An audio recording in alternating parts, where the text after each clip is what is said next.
नमस्कार, आओ सुनाओ, मैं आपका स्वागत है। आज की कहानी है मिलन। सूरज की पहली किरण ने दिल्ली के पुराने मोहल्ले की गलियों को जगाना शुरू कर दिया था। उस सुबह की ताजगी में कुछ अलग सा था, जैसे आसमान भी अपने नीले रंग में थोड़ा और गहरा हो गया हो। मयंक अपनी छत पर खड़ा, चाय का प्याला हाथ में थामे, शहर को जागते हुए देख रहा था। उसकी आंखों में एक अजीब सी चमक थी, जैसे आज का दिन कुछ खास लाने वाला हो। आज फिर वही सपना देखा, उसने खुद से कहा, चाय की चुस्की लेते हुए। तीसरी बार इस हफ्ते सपने में वही लड़की थी, काले घने बाल, गहरी आंखें जो कुछ कह रही थी, और एक मुस्कान जो पूरे कमरे को रोशन कर देती थी। मयंक ने उसे कभी नहीं देखा था, फिर भी वो उसके सपनों में बार बार आती थी, जैसे कुछ कहना चाहती हो, जैसे उसे कहीं बुला रही हो। छत से नीचे उतरते हुए उसके कदम हल्के थे। आज पुरानी दिल्ली के एक कॉफी शॉप में उसकी मुलाकात अपने प्रकाशक से थी। उसका पहला उपन्यास छपने वाला था, अधूरे खत, जिसमें उसने अपने दिल के टूटने की कहानी लिखी थी। शायद इसीलिए आज वो इतना उत्साहित था। 3 साल की मेहनत आखिरकार रंग लाने वाली थी। अदिति, अरे उठो भी, कितना सोगी?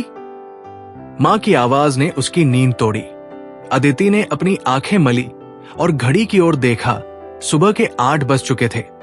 वो देर से उठी थी, लेकिन इसका कारण रात भर उसका काम करना था। वो एक पत्रकार थी और पिछले कुछ महीनों से एक महत्वपूर्ण लेख पर काम कर रही थी, जो आज प्रकाशित होने वाला था। आ रही हूं मां, उसने जवाब दिया, अपने बालों को संवारते हुए। नहाने के बाद वो अपने लैपटॉप के सामने बैठी और अपना ईमेल चेक किया। प्रकाशक का मेल आ चुका था। उसका लेख, आधुनिक भारत में महिलाओं की आवाज, प्रकाशित हो चुका था और सोशल मीडिया पर तेजी से फैल रहा था। अदिति के चेहरे पर एक मुस्कान आई। 6 महीने की मेहनत का फल मिल रहा था। वो एक कप कॉफी बनाने के लिए रसोई की ओर बढ़ी जब उसका फोन बजा। अदिति, तुम्हारा लेख वायरल हो रहा है। उसकी दोस्त रिया की आवाज उत्साह से भरी थी। तुम्हें पता है, कई प्रकाशक तुम्हारे बारे में पूछ रहे हैं। एक किताब का ऑफर भी आ सकता है। अदिति हंसी, अभी तो बस शुरुआत है रिया। वैसे आज शाम को मैं उस नए कैफे पेज बाय पेज में जा रही हूं। वहां एक नए लेखक का पहला उपन्यास लॉन्च हो रहा है। तुम चलोगी? अरे हाँ, क्यों नहीं। मैंने सुना है वो जगह बहुत अच्छी है। 5:30 बजे मिलते हैं। अदिति ने हामी भरी और फोन रख दिया। आज का दिन अच्छा जा रहा था, लेकिन उसे नहीं पता था कि शाम उसके जीवन में क्या बदलाव लाने वाली है। Page bye page cafe Delhi के चांदनी चौक के पास एक छोटा सा लेकिन सुंदर कैफे था। यहां की दीवारें किताबों से भरी थी और हर मेज पर एक छोटा सा दीपक जला हुआ था। शाम का समय था और कैफे धीरे धीरे भर रहा था। मयंक अपने प्रकाशक राजीव के साथ एक कोने में बैठा था। उसके हाथ में उसकी किताब का पहला कॉपी था। काले कवर पर सुनहरे अक्षरों में लिखा था, अधूरे खत। उसका दिल तेजी से धड़क रहा था। नर्वस हो? राजीव ने पूछा, एक मुस्कान के साथ। मयंक ने सिर हिलाया, थोड़ा सा। मुझे नहीं पता लोग इसे कैसे लेंगे। फिक्र मत करो, तुम्हारी कहानी दिल को छू लेने वाली है। लोग इसे पसंद करेंगे। तभी कैफे का दरवाजा खुला और अदिति अंदर आई। उसने एक सिंपल सा नीला सूट पहना था और उसके बाल खुले थे। मयंक की नजर दरवाजे पर गई और वो जैसे जम गया। ये वही लड़की थी, उसके सपनों वाली। अदिति ने चारों ओर देखा और एक खाली मेज की ओर बढ़ने लगी। जब उसकी नजर मयंक पर पड़ी, एक पल के लिए उन दोनों की आंखें मिली और दोनों को ही ऐसा लगा जैसे वे एक दूसरे को जानते हों, जैसे कहीं पहले मिल चुके हों। राजीव ने मयंक के कंधे पर हाथ रखा। चलो प्रोग्राम शुरू करते हैं। मयंक की नजर अभी भी अदिति पर थी, जो अब अपनी दोस्त के साथ बैठ चुकी थी। उसने गहरी सांस ली और मंच की ओर बढ़ गया। आज हम यहाँ एक नए और प्रतिभाशाली लेखक का स्वागत करने के लिए इकट्ठे हुए हैं। राजीव की आवाज पूरे कैफे में गूंज रही थी। मयंक शर्मा का पहला उपन्यास अधूरे खत आज लॉन्च हो रहा है। ये एक ऐसी कहानी है जो हम सभी के दिलों को छू लेगी। अदिति ने ध्यान से मंच पर खड़े युवक को देखा। वो लंबा था, उसके चेहरे पर एक सौम्य मुस्कान थी और उसकी आंखों में एक अजीब सी गहराई थी। वो कहीं देखा सा लगता था, शायद किसी सपने में, शायद किसी पिछले जन्म में। अब मैं मयंक को आमंत्रित करता हूं कि वो अपनी किताब से कुछ पंक्तियां पढ़े। राजीव ने माइक मयंक की ओर बढ़ाया। मयंक ने अपनी किताब खोली और पढ़ना शुरू किया। कभी कभी हम जिन्हें खोज रहे होते हैं वे हमारे सपनों में आते हैं, इससे पहले कि हम उन्हें वास्तविक जीवन में मिले। शायद इसीलिए जब हम उन्हें पहली बार देखते हैं तो लगता है जैसे हम उन्हें हमेशा से जानते हैं। अदिति का दिल एक धड़कन छोड़ गया। ये शब्द उसके लिए लिखे गए लगे जैसे वे उसके अपने विचार हों। उसने अपनी डायरी निकाली और इन पंक्तियों को लिख लिया। प्रोग्राम के बाद जब लोग मयंक से मिलने के लिए लाइन में खड़े थे, अदिति भी उनमें शामिल हो गई। जब उसकी बारी आई तो मयंक ने उसकी ओर देखा और मुस्कुराया। क्या आप अपनी किताब पर मेरे लिए ऑटोग्राफ देंगे? अदिति ने पूछा, अपनी किताब की कॉपी आगे बढ़ाते हुए। बिल्कुल, मयंक ने जवाब दिया, किताब लेते हुए। आपका नाम? अदिति। अदिति शर्मा। मयंक ने किताब पर लिखा। अदिति, कभी कभी कहानियां सपनों से शुरू होती हैं। आशा है आपको मेरी कहानी पसंद आएगी। मयंक। अदिति ने किताब वापस लेते हुए कहा, आपकी किताब का शीर्षक बहुत इंट्रिगिंग है। अधूरे खत, क्या ये सच में किसी को लिखे गए अधूरे पत्र हैं? मयंक की आंखों में एक चमक आई। हां और नहीं, ये उन शब्दों के बारे में है जो हम कभी नहीं कहते, उन भावनाओं के बारे में जो अधूरी रह जाती है।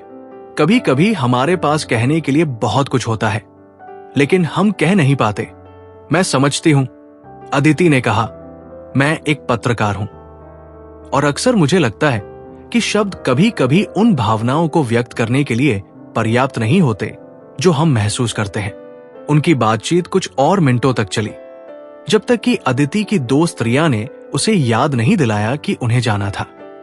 विदा लेते समय अदिति ने मयंक को अपना कार्ड दिया। अगले कुछ दिनों में मयंक और अदिति के बीच कई ईमेल्स का आदान प्रदान हुआ। अदिति मयंक के उपन्यास के बारे में एक आर्टिकल लिख रही थी और इस बहाने उन दोनों के बीच एक अजीब सा रिश्ता बनने लगा था, शब्दों का, विचारों का और महसूस न की गई भावनाओं का।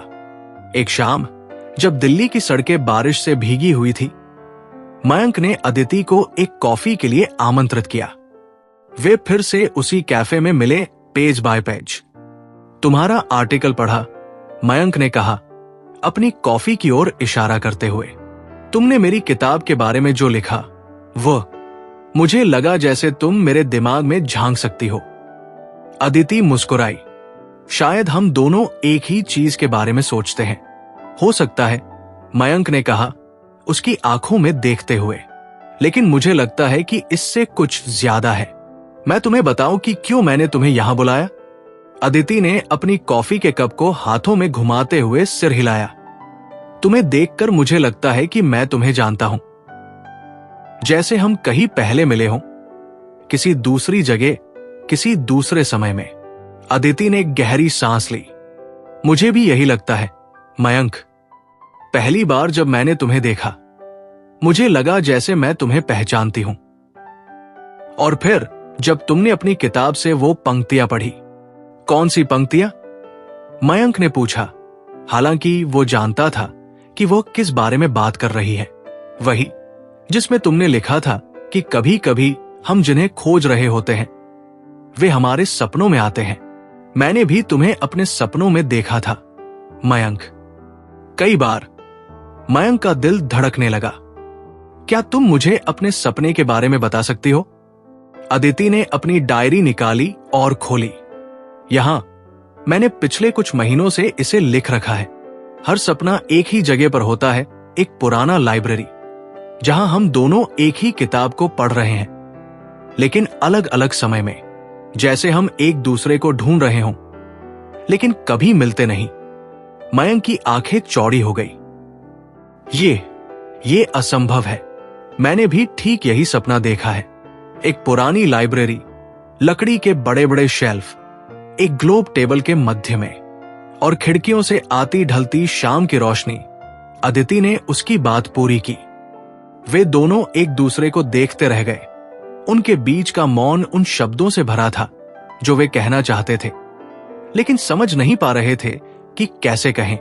शायद हम पहले भी मिले हैं, मयंक ने धीरे से कहा।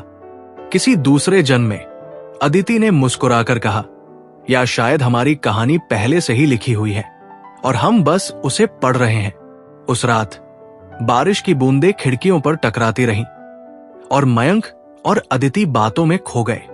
उन्होंने अपने बचपन के किस्से साझा किए, अपने सपनों के बारे में बात की और अपनी उन यादों के बारे में बताया जिन्हें वे कभी भूल नहीं पाए।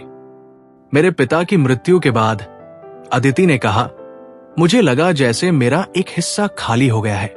वे मेरे हीरो थे, मेरे दोस्त थे।